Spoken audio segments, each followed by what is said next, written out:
Hello, Moore. How are you? Hi, Raj. Nice to meeting you again. Absolutely. Last time we saw each other was just a few months ago in Barcelona, and how things have changed so much. Yeah. That's really a good time at a time. Yeah, it's just surprising how the world has just changed so dramatically, and for all of us, for your emergency centre, for the world. So, thank you very much for catching up with me. Now, I know a lot of our members won't necessarily know where Manado is. So, you're in a beautiful part of Indonesia. Can you just tell us a little bit about where you are geographically based? Okay, thank you. Let me introduce myself to audience. My name is Mor Bastian. I'm as a Vice Mayor of Manado City government in Indonesia. So Indonesia starting to focus on fighting COVID starting around 2nd March of this year when we announced the first infected patients. So Okay. based on that, the government anticipating a few action plan. And we from the regional government support the Indonesia government program like work from home, like now, learn from home, and also social distancing, physical distancing. The latest one is larger scale mobility limitation. So we do provide more expensive support to community following the central government guidance. And as you know that we have 112 emergency call centers that provide support for various emergency situations to help our citizens, either ambulance, health supports, firefighters, and all emergency situations. And Okay. lately, we enhance our capability as the main call centers to support the COVID-19 hotline, Rats. Okay. Excellent. Just to give our audience some idea about the 112 hotline. So when was it established? It is 2016. 2016. Okay. So it was established as an emergency hotline to provide support to the citizens. And before the pandemic, before March, what were the typical call volumes like, or call traffic like, and how has it changed since the pandemic? Yeah, so like I said that before the emergency call centers, we provide support for emergency situations for our citizens, Hmm. like ambulance, health supports, firefighters, and all emergency situations. But lately, we enhance our capability as the main call center to support the COVID-19 hotlines. Okay. And just in terms of how has that changed the number of calls that you get then? You must have seen a massive increase. Oh yeah, as you know that previously our call starting for around 1,600 per day, and that's also with also a prank calls. So when we actively to campaign with no pranks, now we handle about around 1,000 per day. 30% to 35% calls were query now on COVID-19. Wow. And what sort of I guess because it's on COVID-19, you get a complete range of calls. So you have to make sure everybody knows as much information so you can handle those calls. So, sorry, Ralph? I guess because COVID-19 is such a new thing that you must get a variety of calls coming in from can I get it from or what is COVID-19 to do I have to disinfect my grocery shopping when I go shopping? You must get a complete range of calls coming in onto that hotline. Yeah, we are still managing the situations. We mobilize the support from the Ferris unit and also private hospital to help. We do major campaign to switch the certain traffic Mm. from use the chatbot and also mobile apps in getting the general informations. And we do conduct direct socializations activities to the remote villages because we do understand villagers not lodged into the internet. So we utilize formal and informal communications to communities and neighborhood to help each other.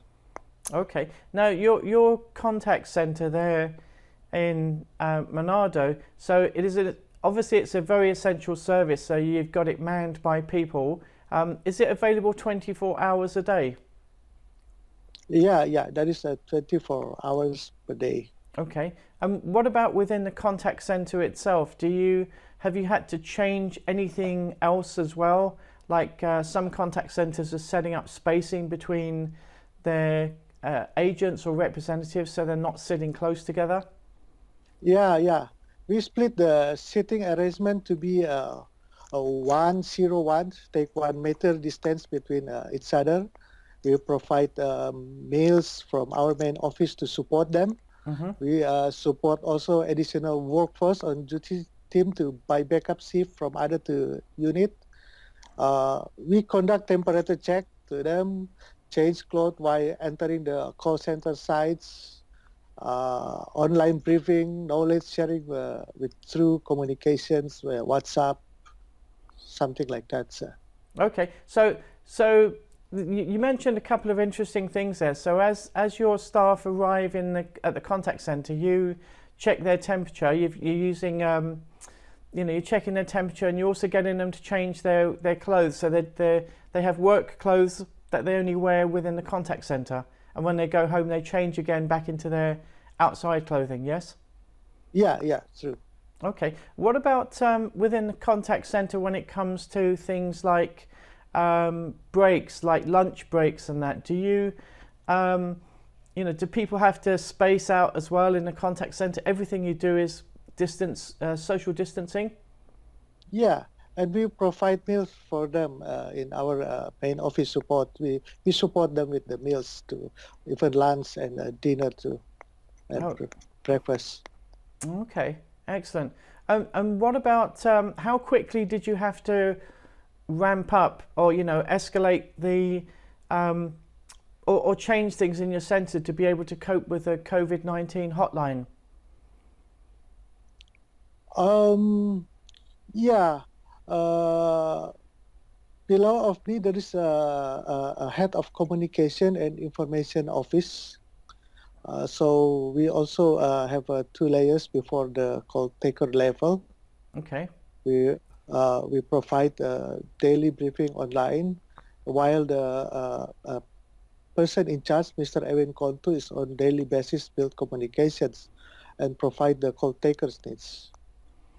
Our medical team strengthened with the various expertise, especially from the National Disasters Board Management from region and central in providing correct procedure to the suspect. Okay, so you've also got some very highly trained staff there to handle different types of questions. So if somebody gets a question they're not familiar with, they can ask emergency staff or medical staff, and what should they tell the customer? What should they tell the caller? Yeah, so we have 3 layers of structure in 112 call centers. Okay. First is the frontliners. They are call takers that answering call. And the second is the dispatcher. This support function for specific condition like health or special units. So in these situations, we got help from private sector hospital, also in providing information on coronavirus outbreak patient handling. Okay. And the third is and we have the third layers also, the field responders, that those units that work in the field and come to pick up the patient or victim of accidents. Okay. So you're actually dealing with if there is a patient that needs some medical attention, you're also taking care of that by in the communication channel. You're going out and sending out people as well. Yes, that is the third layers, the field responder. Okay. So and how? Tell me a little bit about the situation in Indonesia. I was in Bali in February. and there was no cases, and then in March you had your first case. So what is the current situation with COVID-19 in Indonesia? Currently in Indonesia, I think now the updated information is about 5,000 infected positive. In my city myself, it's about 18, 1 8 positive. Okay. And do you think that your emergency centre will be taking calls for many months, or do you think this is going to taper off? It's going to reduce over the next couple of months? Yeah. We always looking at the progress now. If we see that we're still managing the number infected, so we hope we can flatten the curve for the next months. Okay. And how do you keep your staff, your call takers, motivated, because they must get so many different questions, and how do you keep them motivated that they are being as efficient and as helpful as possible? I just explained that below of me as vice mayor, there is a head of communications and information office. He's the leader is Mr. Erwin Kontu, and we have 2 layers before the call taker level. So we provide daily briefing online, discussion with various units, and while also Mr. Erwin Kontu is on daily basis build communications and provide the call taker needs. Our medical team strengthened with the various expertise from the National Disaster Support Management. So they're providing correct procedure to the suspect. Okay. And do you also have, how are you measuring the quality as well and making sure the information is correct going to the public? Yeah, because the National Disaster Support Management is they are now the leader of the COVID-19 information. So they help us in providing correct procedure to and information for the people and for the my people in the Manado city. Because it's such a dynamic situation, isn't it, where things are changing literally minute by minute. In terms of information coming out about how you can catch it, how antibodies and asymptomatic transmission. So you must spend a lot of time making sure that your call takers have access to information and they get information updates continuously. Yeah, there are always dynamic during this work from home season also. I believe the leader commitment from central to the Manado city government in serving public is the key. Draft a business process in place, provide fast and updated content of knowledge from central government, guidance to brief cross-functional unit within the Manado city government and across institutions like electricity company, police department. So we prepare the regulation as basic and then conduct meeting and cascade the information through daily briefing call takers. Okay. And more, you've mentioned a few times the work from home instructions. So in Manado or in Indonesia at the moment, the instruction to people is just to stay at home, not to go to work, or just to stay at home and social distance. Is that correct? Yeah. Okay. Work from home, learn from home, social distance. Okay. And it must be very hard in some of the major cities in Indonesia because you have a very dense population in certain parts, and other parts it's very much spread out, like some of the on your side, you're on the Borneo side, aren't you? The eastern side of Indonesia. Northern side, sorry. Northern side. Northern side. Sulawesi, northern sides. Okay. And do you also have any staff who themselves work from home, or does everybody for the emergency centre come into the centre to work? No, the people is still work from home until now. Yeah. The student also learn from home now. There is no student in the school. Okay. Also, for the ceremony of church and mass, they do from home, all from home. Okay. And all your staff in your centre, your emergency centre now, all the call takers, do any of them work from home as well, or do they all come into the contact centre every day to take calls? They come to the contact centers. They work by shift, but we arrange the sitting arrangement to them. So Very good. take social distance between each other. Okay. And you mentioned your centre was set up in 2016. Is this the first big type of emergency you've dealt with there in Manado? Yeah, this is the first we do in Manado, even the third in Indonesia, you know. Yeah. So it must have been quite a challenge for you in terms of, okay, we've got this situation, we need to deal with it now. How much warning did you have before you were told you're going to take all these calls for COVID-19? How many days or weeks or hours did you have before you were told you're going to take the calls?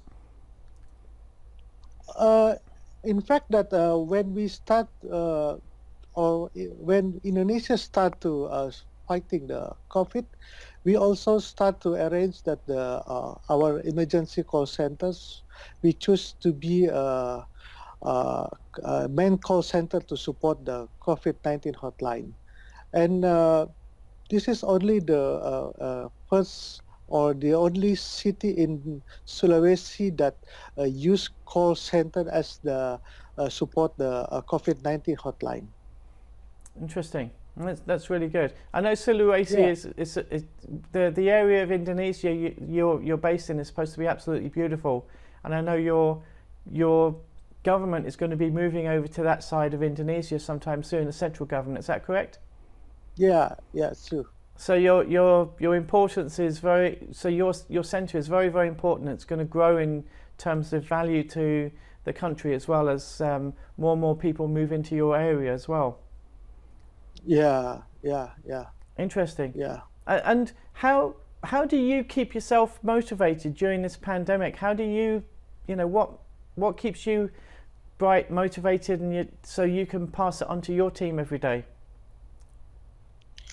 We do daily monitoring, and I myself control and monitor the escalation process to the field responder through the application and WhatsApp group forum. We have WhatsApp group forum too. The field responder team are those teams that still entitled to visit and mobile within the city and monitoring the patients. So we hope that we're still managing the number infected, so we hope that we can flatten the curve. Okay, excellent. I want to thank you more for talking with us. I'm certainly hope. Thank you, Raj. I certainly hope that by the time we get over to Indonesia in October, as you know, our conference, we moved it back from July to October, and we made that decision a month or two ago. I hope certainly by that time that we have an opportunity of seeing you again and catching up and hearing all the latest stories, and hopefully we won't have too many emergencies between now and then. It's fantastic you're there, but it's also an indication of things are not going as well as they should do when we have to call upon your emergency centre. But thank you for all the service that you do to everybody in your city and the immediate area. It's fantastic you're there to support them and look after them and take care of them. So thank you very much, my friend. You have a fantastic day, and we'll be in touch with you again soon. Yeah, I hope to see you again. Take care more. Bye-bye. Bye. Take care. Bye.